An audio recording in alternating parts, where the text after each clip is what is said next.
باللہ من الشیطان الرجیم بسم اللہ الرحمن الرحیم۔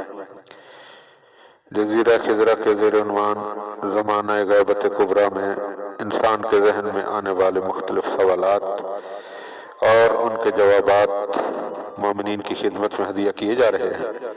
سوال: اگر ہر ملک میں ایک جماعت یکجا بیٹھ کر ایک دوسرے کے مشورے سے قوانین بناتے تو کیا ممکن نہیں تھا کہ اپنے معاشرے کا نظام چلا لیتے؟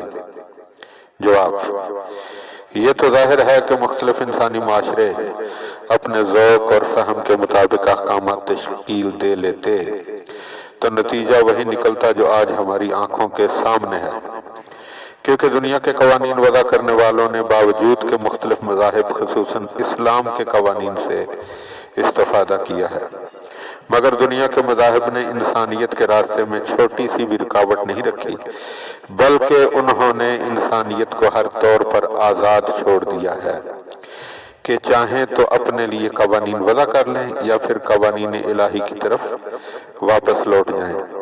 مگر اس کے باوجود مختلف ممالک میں ہمیشہ ایک دوسرے کے متضاد مفادات کی بنا پر گروہی اور علاقائی جھگڑے موجود رہے ہیں، جیسا کہ آج ارادتاً یا بغیر ارادہ انبیاء علیہ السلام کے ارشادات اور ان کے افکار پر اثر انداز رہے ہیں، مگر پھر بھی وہ ایک دوسرے کے خلاف اٹھ کھڑے ہوئے ہیں، اور کوئی دن نہیں جاتا کہ دنیا ایک مہیب آتشی جنگ کی لپیٹ میں نہ آ جائے۔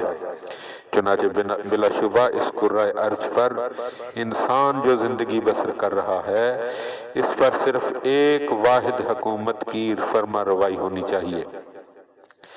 اگر انسان کو ان سارے جھگڑوں اور جنگوں سے نجات چاہیے تو پھر واحد قوانین بھی نافذ ہونا چاہیے۔